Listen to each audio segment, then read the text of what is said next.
Hello, everyone, and welcome to the Las Vegas Sports Services NBA Weekly Report. I'm John Cranton in Las Vegas, joined by Jeff Saad of LVSS. We're going to get into some NBA news, notes, and trends from a betting point of view. Plus, we're going to look at NBA coaches, and we have some trivia and free plays available. First, Jeff, you had a rare blockbuster winner in college basketball last Saturday with Kansas State, as well as two top plays, two best bet winners in the NFL with the Packers and the Ravens. And you've got a nice weekend special, a week special with the NFL and NBA. Tell folks how they can get aboard.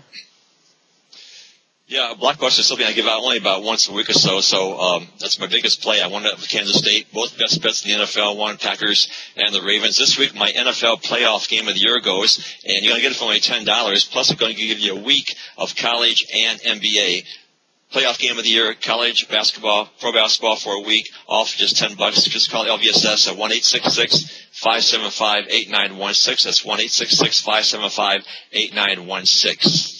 All right, be sure to take advantage of that. You got a full week of action with Jeff. Let's start with some handicapping essentials. We might as well start with NBA coaches, and the reason is we had another coach fired this week in Scott Skiles of the Milwaukee Bucks following the Lakers firing earlier in the season. So, Jeff, how does that influence NBA handicapping, or is that a factor at all? Well, this is actually true in all sports. Immediately after a coach is fired, usually a team gets a new lease on life. They want to show the new coach how well they can play, and it's usually a good idea to bet on the team that just had the new coach. Avery Johnson was fired with the Nets. The Nets were 14-14.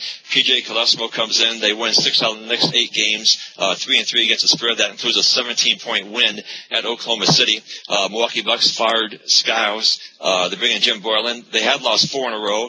Borland comes in, they win 2 in a row, win and cover 2 in a row. So usually the first week or so after a coach gets fired, you might want to bet on the team with a new coach. But over the long run, as it usually turns out, a bad team is a bad team, and at the end of the season, there isn't much of a difference. But in the short term, I would look to bet on the team that has the new coach, John. Yeah, one thing with coaches that stands out in the long run is the things that they can bring to the table would be teaching fundamentals plus defense. I was living in the Los Angeles area in the 90s, and at the time they had brought in Shaq and Kobe together and had this super team. One of their weaknesses was they weren't playing any defense, and that showed itself in the playoffs with some flameouts. Well, the problem was they had Del Harris and Kurt Rambis running the teams, and I remember after they fired both those guys, the question was, the Lakers, what they really need is a big power forward to play alongside Shaq. And I'm thinking, no, they don't. All they need is some kind of coach to get this talented group to focus on defense. Well, they brought in Phil Jackson shortly after that, and their defensive numbers, in addition to the championships, improved dramatically. So that's one thing that a coach can bring to the table, and that's something to watch when these new coaches come in. In fact, that's a problem with the Lakers with Mike D'Antoni, is the defensive liabilities have just been awful. Another thing that's going on in the NBA would be injuries, and that's always a constant. The big story was Kevin Love. We hear that he's out 8 to 10 weeks. Jeff, how are some of the injuries going to influence teams that may or may not have a bench that can step in, or are they in a position to fall apart? Well, the Timberwolves actually had a good team this year. They're one of the best teams in years. They probably had a good chance to go to the playoffs, but they have just been absolutely decimated with injuries, and I don't see them being a playoff team this year. Other teams have got major injuries. The Wizards, of course, are John Wall, and the Cavaliers are Virgil, but they weren't going anywhere anyway.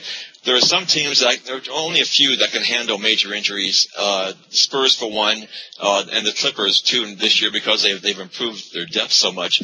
But overall, you need to have all your players, a full complement of players, if you want to get far in the playoffs, John.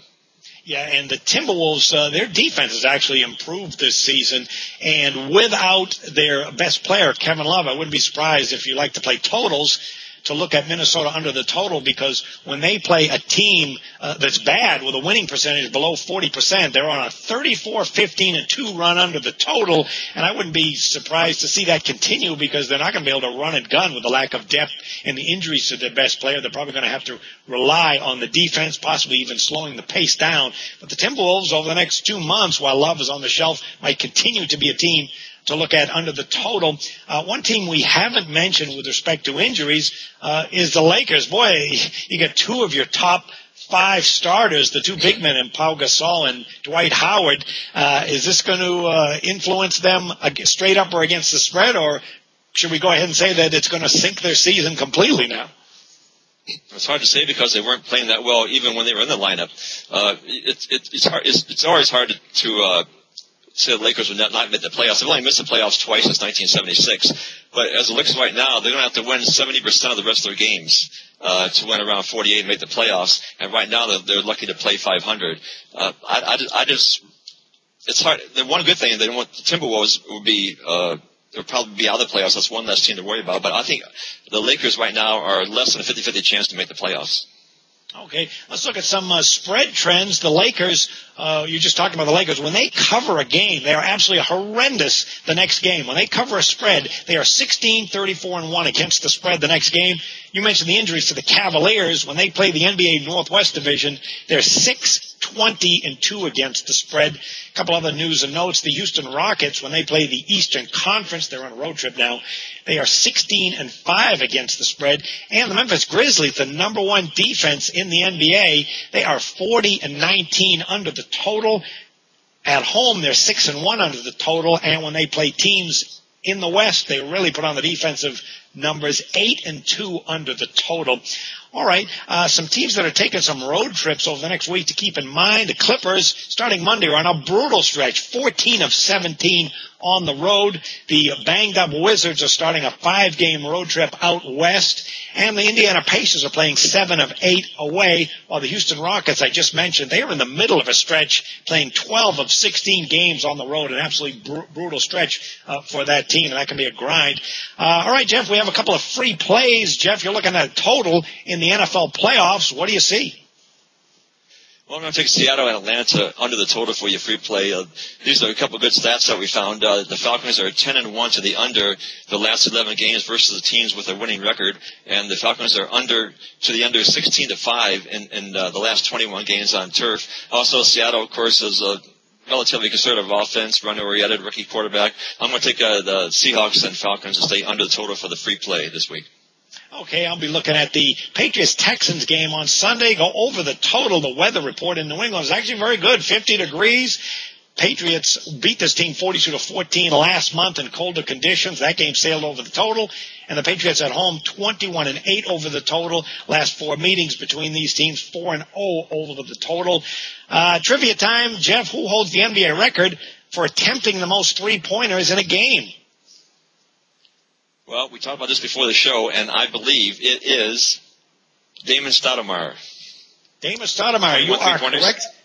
You are correct. He attempted an astonishing 21 three-pointers in a game, only made 5 of them, so I would have sent him to the bench when he hoins it up number 15. But that is quite a mark. That's hard to believe that will be topped. All right, that'll do it for this week's LVSS NBA report. Jeff, tell everybody what you have available and how they can get involved. My NFL playoff game of the year goes this weekend. Plus, you're going to get a week of NBA, a week of college basketball, all for a grand total of just $10. Just call LVSS at 1-866-575-8916, 1-866-575-8916. All right, thanks for joining us, everybody, and we will see you next Friday with another LVSS Weekly NBA Report. Good luck, everybody.